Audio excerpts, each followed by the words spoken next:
এই হচ্ছে কচ্ছপের টান। عصيتك ربي فأمهلتني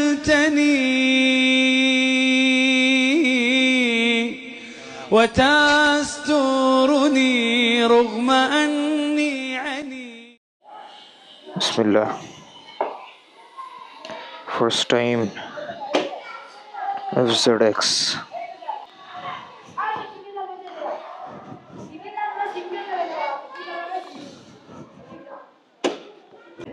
سبحان الذي سخر لنا هذا ما كنا له مقرنين وإنا إلى ربنا لمنقلبون. الحمد لله الحمد لله الحمد لله. الله أكبر الله أكبر الله أكبر. سبحانه اللهم إني ظلمت نفسي فاغفر لي فإنه لا يغفر الذنوب إلا أنت. Yamaha FZX। কেউ যদি বলে যে হর্নেট 2 বিক্রি করে কোন বাইকটা কেনার মনোবাসনা আছে, হায়ার সিসির ভেতরে এত শত নামি দামি বাইকের ভেতরে, আমি তাকে এক বাক্যে উত্তর দিব, I will definitely choose the Yamaha FZX। বাইকটার এক্সস্ট নোট মাশাআল্লাহ, এত সব হায়ার সিসি 350 সিসির এক্সস্ট নোটের ভিড়ে সেই পুরাতন 150 সিসির এয়ার কুলড ইঞ্জিনের এক্সস্ট নোট আমার ভালো লাগে।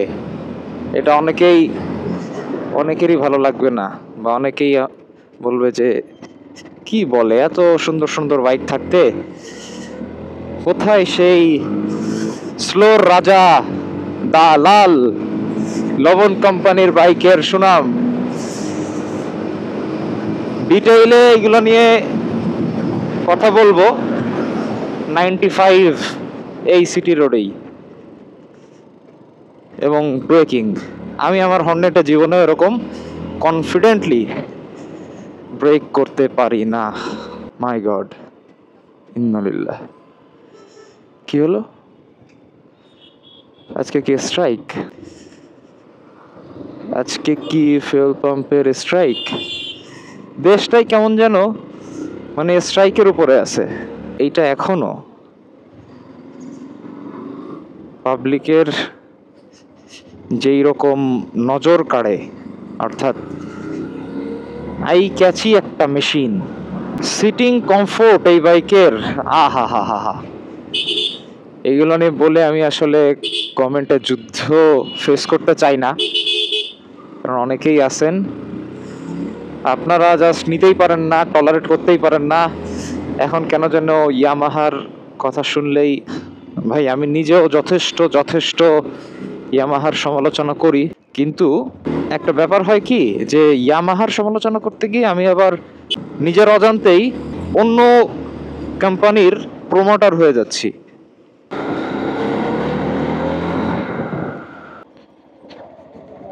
ইয়ামাহা FZX এর এই ব্লক প্যাটার্নের টায়ারের গ্রিপ আমার হর্নেটের যে টায়ার আছে, হর্নেটের টায়ারের গ্রিপ থেকে যথেষ্ট ভালো। তবে এই বাইকের একটা জিনিস হচ্ছে সিটিং পজিশন, মানে সিটিং প্যাটার্নটা কিছুটা ওয়াইড মনে হয়েছে আমার কাছে। মানে যদিও আমি এই বাইকটির সাথে ইউজ টু না, একেবারেই চালিয়ে বা ম্যানিউভার করে আমি ইউজ টু এখনো হয়নি, এই জন্য আমার মনে হচ্ছে পাটা, মানে যারা একটু বেশি হাইটের মানুষ আছেন তাদের জন্য এটা বেনিফিশিয়াল, এবং যারা একটু কম হাইটের তাদের জন্য হয়তো একটু কষ্টসাধ্য হতে পারে। আপনি যদি এটার থ্রটেল বেশ জোরে সোরে ধরতে পারেন, বা একটু যদি আরপিএমে প্রেশার পড়ে, মোটামুটি আপনার আর হর্নের প্রয়োজন নাই। আমি যদি আপনাদেরকে ইয়ামাহা FZX এর ফুট রেস্ট অপশনটা দেখাই, এবং ফুটপ্যাকের যে পজিশনিংটা এবং গিয়ার যেই লিভারটা আছে, এটা যদি একটু দেখেন, অন্যান্য বাইক থেকে কিন্তু একটুখানি আলাদা, এবং এর পজিশনিংটা কিন্তু কিছুটা ক্রুজারের মতো, এবং ওভারঅল বাইকটা থেকে একটা রেট্রো ভাইব আপনারা পেয়ে যাবেন। আমার সব থেকে পছন্দের যেই পার্টটা বাইকটার, সেটা হলো এই পজিশনিংটা। এবং আপনি যদি এক্সস্টের মাফলার খেয়াল করেন, এক্সস্টের যেই ডিজাইন ল্যাঙ্গুয়েজটা আছে, এটাও কিন্তু বেশ রেট্রো একটা ভাইব দেয়। আপনারা সিঙ্গেল চ্যানেল ABS পেয়ে যাবেন, যার ব্রেক পারফরমেন্স দুর্দান্ত দুর্দান্ত। অনেকেই পেছনের এটা দেখে ডুয়াল চ্যানেল এবিএস মনে করেন, বাট এটা ট্রাকশন কন্ট্রোল সিস্টেম। এফজেডএক্স এর সাসপেনশন যথেষ্ট রিলাই করতে পারেন, এবং আসলে এফজেডএস সিরিজটাই কিন্তু খুব একটা রিলায়েবিলিটির অ্যান্ড লংজিভিটির একটা নাম। সেই এফজেডএস টোনেরই কিন্তু এই এফজেড এক্স বাইক, যদিও বেশ কিছু কসমেটিক চেঞ্জেস আছে এই বাইকের, কিন্তু বাইকগুলোর হার্ট কিন্তু একই। আপনারা যারা এফজেডএক্স নিতে চাচ্ছেন বাট মনে করছেন খুবই ধীর গতির বাইক এবং এত শত হায়ার সিসির ভেতরে, রয়্যাল এনফিল্ড, সিএফ মোটো, আরও অনেক ব্র্যান্ড বাংলাদেশে আস্তে আস্তে লঞ্চ করছে, আমি এত ব্র্যান্ডের ধারণাও রাখি না, তো এত হায়ার সিসির ভেতরে কেন 150 সিসি কিনবো এবং এত দাম দিয়ে? এইটা আনডাউটেডলি সত্য যে এফজেডএক্স এর প্রাইসটা যথেষ্ট বেশি এবং এবং ওভাররেটেডই বলবো আমি, but bike itself is very good. এই ইকোমোড চলাকালীন সময় এই বাইকটা থেকে আমার এফজেডএক্স ভার্সন 2 থেকে আমি সিটিতে 55-এর কাছাকাছি মাইলেজ পেতাম। আপনারা অনেকেই জানবেন এফজেডএস সিরিজটাই কিন্তু মাইলেজের একটা রাজা বলা যায়, 150 সেগমেন্টে মাইলেজের রাজাই বলা যায়। এবং আপনি যদি খেয়াল করেন, অনেক R15 ভার্সন 3 ইউজার আছেন, অনেকের ভ্লগে দেখবেন, বেশ রেপুটেড অনেক ভ্লগারকে ভ্লগ করতে দেখেছি, তাদের এক্সপিরিয়েন্স শেয়ার করতে শুনেছি। তারা বলেছে যে ভার্সন 3-তে তারা 55-এর মতো মাইলেজ পায় এফআই হওয়ার কারণে। তো এইটা কিন্তু আসলে আশ্চর্যজনক কিছু না। মাইলেজ কিন্তু অনেকটা আপনার রাইডিং স্টাইল, আপনার যেই হ্যাবিট আছে সেইগুলোর সাথে ডিপেন্ড করে। মানে আমি যেটা বোঝাতে চেয়েছি যে টায়ার প্রেশার, চেইন লুপ করা আছে কিনা, বাইক কয়জন মিলে আপনি রাইড করছেন এটার সাথে ডিপেন্ড করে, এরকম আরও মেনি আদার থিংস আর কি। সব কিছু মিলায়ে মাইলেজ ডিপেন্ড করে। এটা যারই হোক, কিন্তু আরাম কেমন তাই বলো? সোফার মতো, মাশাআল্লাহ। আমি পিলিয়ন নিয়ে রাইড করছি এফজেডএক্স এখন। তো আমার পিলিয়ন কমেন্ট করেছে যে এখানে আরাম হচ্ছে সোফার মতো। তো এটা আসলেই ট্রু, সর্বস্বীকৃত ক্রমে, যে এফজেডএক্সে বা এফজেড সিরিজে আরামের ব্যাপারে কোনো কম্প্রোমাইজেশন নেই, কোনো কম্প্রোমাইজ নাই। এখন আমি যদি আপনাদেরকে এই বাই ফাংশনাল প্রজেকশন হেডলাইটের পাওয়ারটা দেখাই, এটা কিন্তু যথেষ্ট, মানে পাঁচটা খুব হার্ড, মানে বেশ দূর পর্যন্ত পাঁচটা মানে ইলুমিনেট করে। এবং এই প্রজেকশন হেডলাইটটা কিন্তু এটা হচ্ছে আপার, এটা হচ্ছে ডিপার, এটা আপার, এটা ডিপার, এটা আপার, এটা ডিপার। বাইকটির projection headlight at it's best, খুবই সুন্দর, খুবই সুন্দর ইলুমিনেট করে।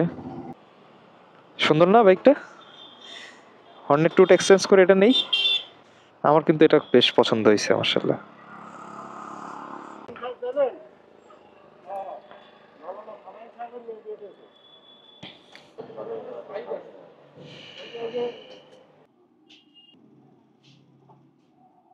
তো যেহেতু এফজেডএক্সটা নিয়ে উইথ পিলিয়ন এসেছি, পিলিয়ন বেশ কিছু প্র্যাকটিক্যাল ইনফরমেশন শেয়ার করেছে।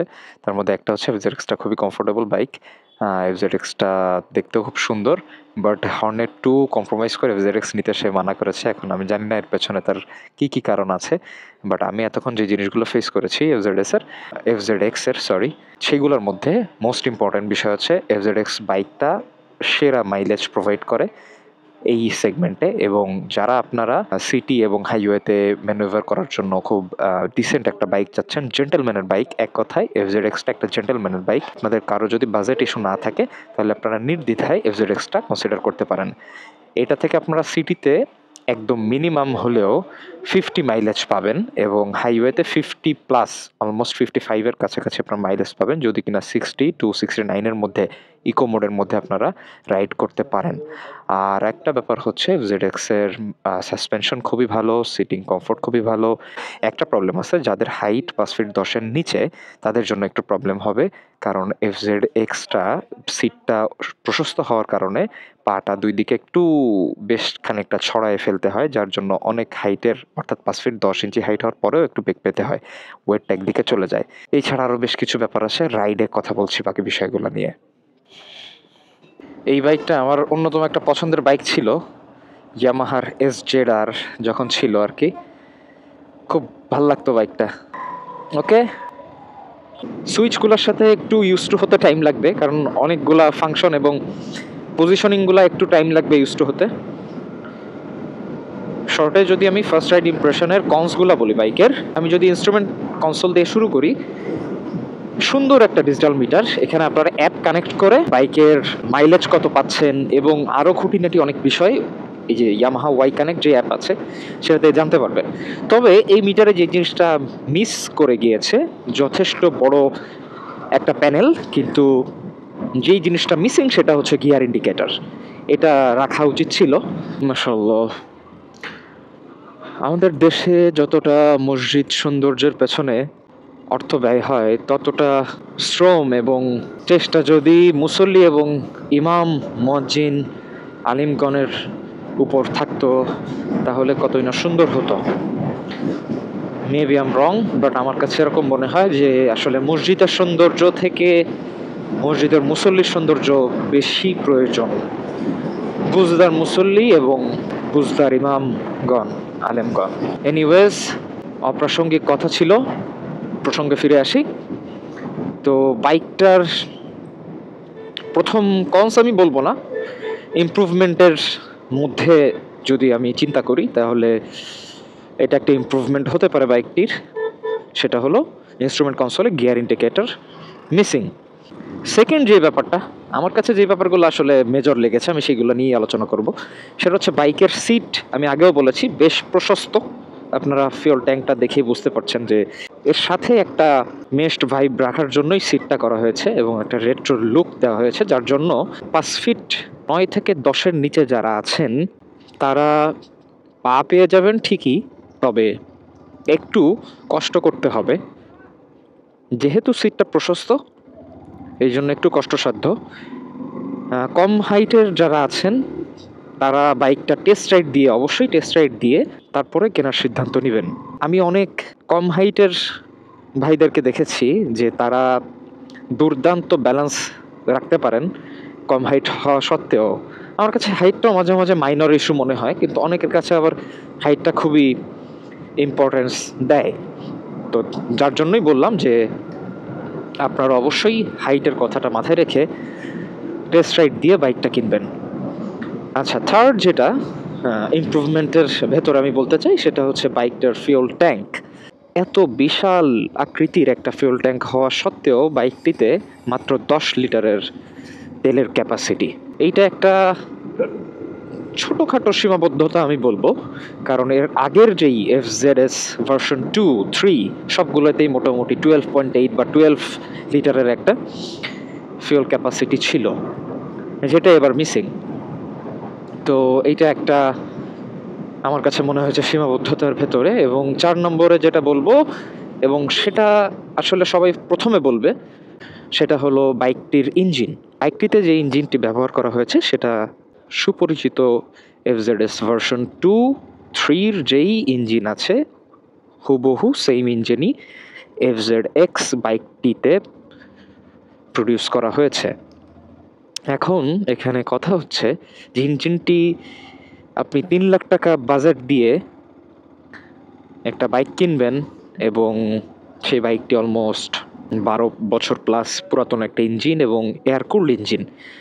এটা অনেকের ফার্স্ট কনসার্ন, বাট ভাই, আমার কথা হলো, আপনি যদি একজন জেন্টল রাইডার হন এবং আপনি যদি জেন্টলি চিন্তা করেন, আমার একটা বাইক প্রয়োজন, সিটিতে আমি টুকটাক চালাবো, মাঝে সাঝে একটু ট্যুর করব, আমার ভালো মাইলেজ দরকার, ভালো সিটিং কমফোর্ট দরকার, আমি ফ্যামিলি নিয়ে রাইড করব, অ্যান্ড এটসেট্রা এটসেট্রা। যদি এমন কিছু হয়, তাহলে আপনার জন্য ওয়ান অ্যান্ড অনলি চয়েস হচ্ছে FZX।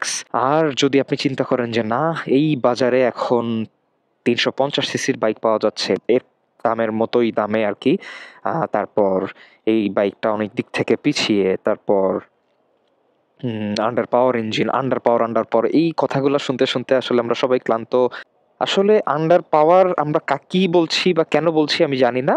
এই বাইকটা তুলনামূলকভাবে কম পাওয়ারফুল একটা ইঞ্জিন প্রডিউস করে, কম পিএইচপির, কম টর্কের, কিন্তু আপনার সিটিতে রাইড করার জন্য বাংলাদেশের মতো যা দরকার মোর দ্যান ইনাফ এই বাইকটা প্রডিউস করে। দূর থেকে বাইকটিকে কিন্তু একটা কমেট শেপের বাইক লাগে। অনেকের কাছে ডিজাইনটা খুবই ভালো লাগবে, যেমন আমার কাছে ভালো লাগে। অনেকের কাছে ডিজাইনটা নিয়ে অনেক বিরূপ মন্তব্য থাকতে পারে, কিন্তু আপনি যদি রেট্রো ভাইবের বাইক পছন্দ করেন, বাট আপনার কাছে যদি ভিনটেজ ক্লাসিক বাইক পছন্দ হয়, এফজেড আপনার পছন্দ হতে বাধ্য, আই বিলিভ। তো এটা সাবজেক্টিভ ব্যাপার। এবং এই যে ব্লক প্যাটার্ন টায়ারের কথা বলছিলাম, খুব ভালো গ্রিপ দেয়। যদিও আপনি যদি উল্টাপাল্টা ব্রেক করেন বা আপনার ব্রেক রেশিও যদি ঠিক না থাকে, স্কিড করবে। স্কিড যে করবে না তা না, স্কিড করবে, বাট আপনি রেয়ার সিচুয়েশন ছাড়া এই বাইক থেকে আপনি হতাশ হবেন না ব্রেকিংয়ে। অদ্ভুত পারফরমেন্স ব্রেকের। অনেকে হাসবেন অথবা অনেকে আমার সাথে দ্বিমত পোষণ করবেন। আমার হর্নেট টু থেকে আমি এর সামনের ব্রেকের যেই রেসপন্স সেটা খুব ভালো পাই। আগাগোড়া ভালোই পেয়েছি আমি। আজকেও পেয়েছি এবং এর প্রিভিয়াসে যখন চালিয়েছি তখন আমি আমার হর্নেট টু থেকে ব্রেকিং পারফরমেন্স ভালো পেয়েছি। আমার যদি হর্নেট টু চেঞ্জ করে ওভারঅল একটা ভালো বাইক নিতে হয়, আমি এফজেডএক্সকে কনসিডার করতে পারি।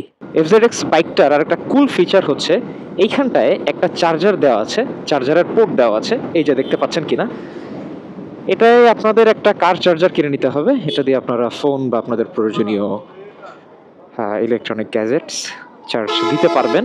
হাইওয়েতে অনেক সময় আমাদের এই জিনিসগুলোর প্রয়োজন পড়ে এমার্জেন্সি সিচুয়েশনে। তো এইটা একটা এক্সট্রা মাত্রা অ্যাড করেছে আর কি বাইকের। Side stand cut off sensor আছে, অর্থাৎ স্ট্যান্ড যদি আপনার নামানো থাকে, আপনার বাইক কোনো অবস্থাতেই চলবে না, স্টার্ট নিবে, বাট আপনি যখনই গিয়ার শিফট করবেন সাথে সাথে আপনার স্টার্ট অফ হয়ে যাবে। সো এইটা খুবই খুবই প্র্যাকটিক্যাল, ইউজফুল এবং ইম্পর্ট্যান্ট একটা ফিচার। বিপদে পড়ে গেছি তো ভাই। মানে ব্যাপারটা হচ্ছে যে ওই বাইক চেঞ্জ করে কোনো বাইক নিলে তখন আমার এটা নিতে হবে, এই সিস্টেম কমফোর্টের কারণে, আর কোনো কারণে না।